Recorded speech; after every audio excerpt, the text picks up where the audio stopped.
So based on our values and kind of our norms and, our, kind of what is our training philosophy? Well, look who I got this. Well, Jay Johnson. I found this on the internet. I was like, oh, it's kind of funny. I'll leave it up there. You've all seen this, right? You've all seen the old energy comparisons and then now the more recent ones. This started me thinking. I saw Robert Chapman from Indiana, who originally, kind of started presenting this, and he started presenting this new model of the energy sources. And I started looking at this, and I went, wow, 5,000 meters or 3 miles, whatever you want to call it. In Illinois, it's 3 miles. 94% aerobic. So I started thinking to myself, why am I doing all of these harder intervals? Why am I doing this stuff that really doesn't drive that aerobic engine, right? And I started thinking, why I think that is? I think it's because coaches feel like they're not doing their job if they send their guys out on a long run. It's almost like they feel like they got to hold a stopwatch and time somebody. And I went, I need to get away from that. I need to give up the power, if you will, or being in control so much and timing them all the time and give that to them. Let them own that. And it started to change. It started to change how we did things. And I hope is Jeff Messmer here? Is he here yet? Oh, there you are. So I went on the old Dyestat message boards. Remember those? So in 2002, I run across this thing from Jim Spivey. And I know there's all kinds of holes in this, Jeff. So I'm not going down that wormhole. I'll let you go down that wormhole because you have all the research to back everything up. But I saw this, and I went, God, here's a fast twitch kid, a fast twitch guy, Jim Spivey, an Olympian, right, in the 1,500 meters.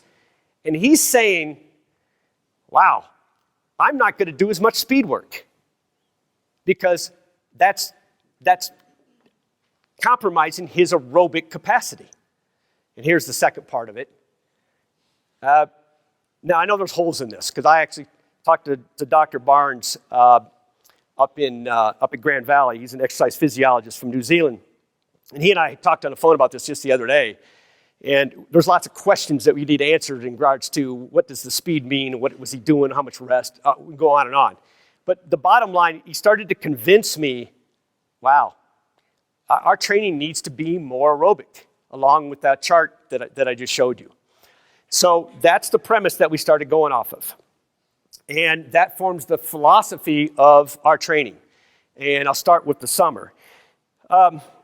In saying that, it's funny because in 2003, after that disastrous 2002 year, we finished 4th. In fact, my number 4 guy that day had a horrible day.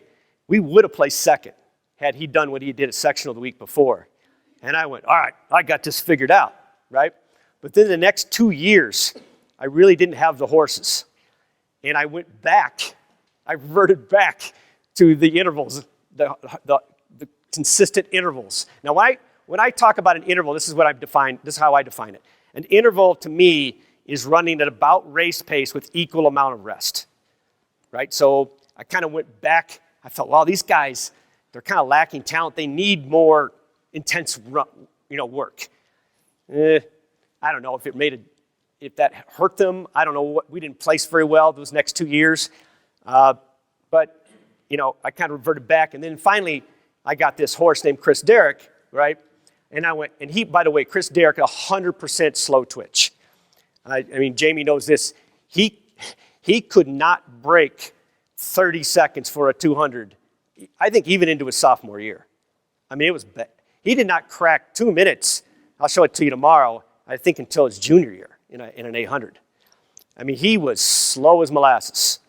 And so I went, wow, this kid, he is aerobically suited for the training that Spivey and what the chart says, right? I went, I'm going to go back to that. So in 2006, I started rolling back with that type of training, and I've never looked back. So here are the basic tenets of our summer training. Here's a biggie: moderation and consistency. Here's how I look at it. If we go to the well on a workout we're going to need at least 48 hours before we can get after some training again, right? Sometimes 72 hours if you really go to the well. So we rarely go to the well. It's only, even our time trials, I don't let them go to the well. We let races determine our fitness, right? We only use practice or workouts to gauge it. So I preach to the guys, we're using this workout to gauge your fitness. We're not going to test it. You're going to wait till races to test that fitness. So my philosophy is this: if I can do kind of a moderate Q day, what I call a quality day, a Q day, right? I can come back the next day and do another Q day and work a different system, right? I'm not going to do threshold 2 days in a row, but I can do threshold on Monday and come back and do reps the next day. And, you know, they're going to be fine if I give them a recovery day on that Wednesday.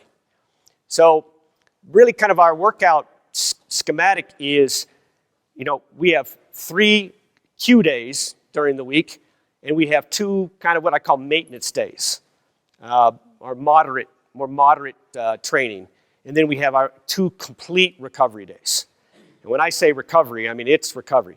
Like one of the things that Chris Derrick told me, I said, Chris, you know, after you've been through Stanford, now you're Olympic, you're Olympics caliber type of runner, elite running for Nike.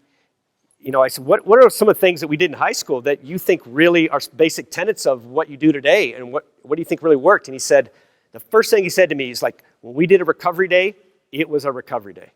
That's the first thing he said to me. So, you know, by giving those kids permission to recover, by giving them an easy workout, I think is really, really important.